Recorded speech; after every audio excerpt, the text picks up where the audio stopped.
I went out on a Friday for a few hours with some friends. Just some shopping and catching up. I haven't seen some of them for the last 2 years due to COVID when we used to hang out almost every week. And I am leaving the country in a few weeks, so we took this opportunity as a catch-up and farewell party. I was out from late afternoon to about 9-10 p.m. when I got home. I took out my keys to unlock the gate, but it won't fit. I tried to turn the key around, yes, like a USB, thinking it might fit the other way, but still could not fit. I called my mother, she didn't pick up. Called my grandmother, who lives with me but she was out with her friends as well and won't be home anytime soon. At this point, I was pissed. My mother already burnt a couple of my work pants the day before cause I refused to wear a dress for work. My line of work requires me to move around a lot, so a dress or office skirt was not suited for my environment. I shook the gate, but no one was home. So I picked the lock. I opened the metal gate after a few tries, luckily the wooden door behind it was not locked. The neighbors did call the police and of course, I had to show them I actually lived there and that was my legal address. I took some essentials and went to stay at my friend's house for the night because I couldn't lock the door back and I didn't feel safe in the house without a locked door. The next day my grandmother and I were invited to go to a pre-wedding event. It was kind of a meeting of the elders and an engaging party ceremony at a cafe. My mother only sent me this address in time for it. It was perfectly normal for my grandmother to be invited to these things via my mother. My grandmother doesn't know how to use a phone other than basic functions like calling. We showed up on time to the cafe and were escorted to a booth-type seat at the corner of the cafe.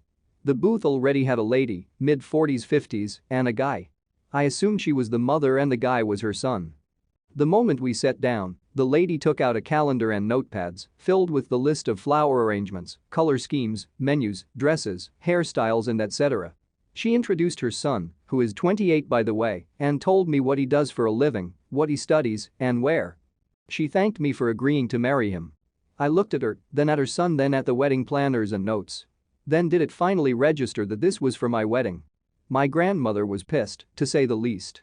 I apologized to the lady and said there must be some kind of misunderstanding between us because I came to attend someone's engagement party, not plan my own.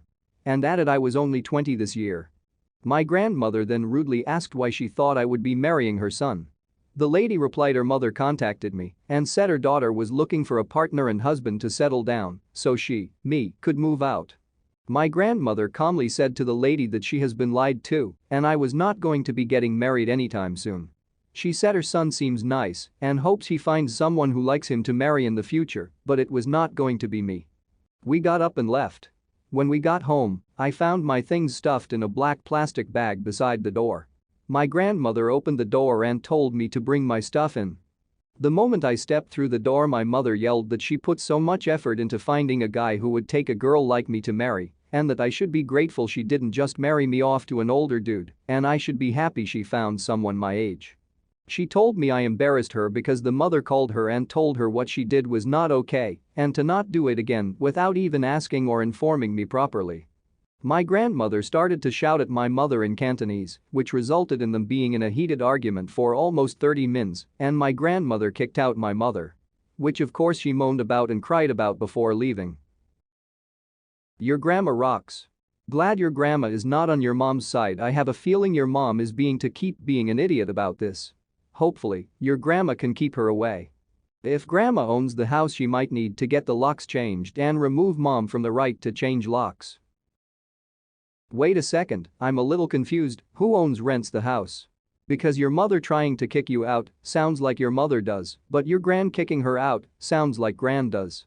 Any idea as to why mother wants you gone so fast? I'd make sure before you leave your gran is protected. Mind you, she sounds like she can look after herself. In an Asian household, the oldest person has the most authority. Who owns the house be damned, going against them means being cast out by the whole extended family. I'd say the mother kicked daughter out because daughter wants to live her own life, wearing pants versus dress to work, seeing friends, going overseas, and the mother can't handle that. What I find bizarre is how normal grandmother is. How did her daughter end up being this way? There's a whole bunch of stuff we don't know, but that's my guess. I, 20F, have recently suffered quite a severe injury. I don't want to go into too much detail, but I've had to come home from university and spent 4 or 5 days in and out of hospital because of it. My memory is slightly fuzzy, so I don't know exactly how many days it was. I've been bedbound since I got home. Today, I had an appointment back at the hospital. As soon as I got downstairs and into that kitchen, my mum told me I'm having a really crappy day, don't argue with me. I literally hadn't said a word to her. While we were waiting for the appointment, I was in lots of pain, and my dad was rubbing my back and telling me I was going to be okay. My mum said, "What about me? Why aren't you supporting me?" She was also asking me about my uni situation and got annoyed when I said I didn't want to talk about it right now. It got me to the point where I had to go to the toilet and cry. On the way home, my mum started calling her friends because we were going to be late to pick up my little brothers, 10, from school, and wanted to see if anyone could pick them up. This was when I found out that most of her friends, who I've not met, knew the details of the accident that caused my injury. I had told my mum early on that I didn't want many people to know about this because it was embarrassing. Once she was off the people, I asked her to stop telling people because I wasn't comfortable. She told me she had freedom of speech and she could tell anyone she wanted whatever she wanted. More hurtful things were said and I ended up in tears. My dad agrees with me and says she's been in the wrong all day, but I feel guilty and awful. It might be because I feel horrible from the injury, but I don't know. Am I the idiot? You are anything but the idiot. Your mother is making your injury all about herself. If there is anything I hate, it's a person that's me. Your mother is being a horrible parent. I hope you feel better. She told me she had freedom of speech and she could tell anyone she wanted whatever she wanted. Well, Mom. That means from now on, I won't share the details of my life with you since you can't respect my privacy. Enjoy being kept in the dark. Your mom basically just said I owe you no respect, I will give you no respect, and shut up while you're at it. This is why you feel bad. You don't have the strength to fight this fight now. You are dependent on her for recovery. But if you still feel bad about it later, you can always bring it up. I'm a catty idiot, so I would probably talk to my friend about her while she could hear me. If she asked me a question, I would say I would answer that if I was just answering to you, but since you tell your friends everything about me, I'm going to pass. But hey, at least you know not to tell her secrets or anything else for that matter. Good luck and get well.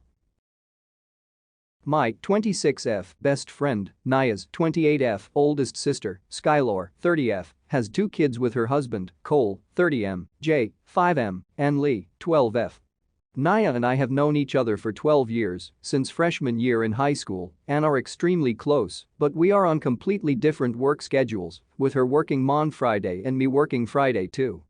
Because Naya has weekends off and I don't, we rarely ever get to hang out, but when we do, I always request PTO so we can, since Naya's job doesn't offer PTO, and her paychecks are already immensely small as it is. At the end of April, Naya and I planned a sleepover at her house, so I requested my PTO a month in advance. It's only supposed to be 2 weeks' notice, but if I know sooner than 2 weeks, a heads up with extra time to spare is always nice. Now, for some extra context, Naya's house is not Skylor's and Cole's house, too. They have their own place but come to visit Naya frequently. Now, onto the main part of the story.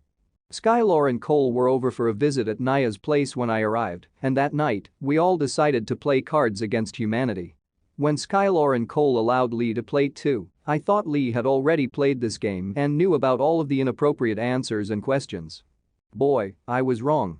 Cole was the first one to draw a question card. I think the question was something like, "Why can't I sleep at night?" Can't quite remember, but it wasn't an inappropriate question.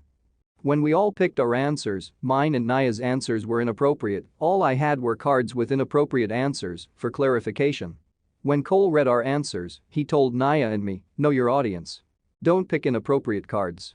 I explained to him that A, all I have are inappropriate answers, and B, it's an adult game.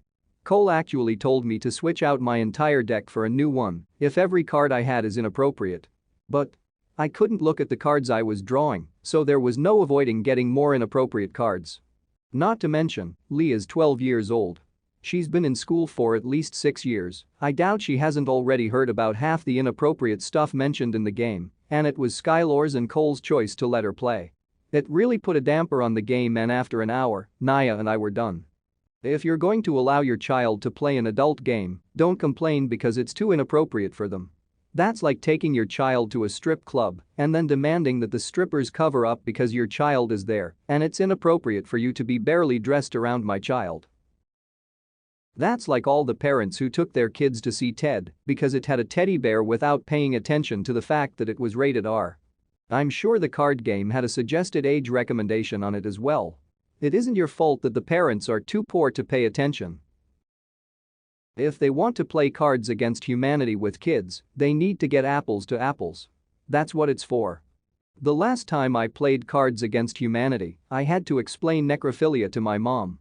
It's not for kids or aging Republicans. Never having played this card game, I would think the name of the game should be enough of a clue that maybe it wasn't intended for children. Some people just assume everything is child appropriate and get all upset when reality reminds them otherwise.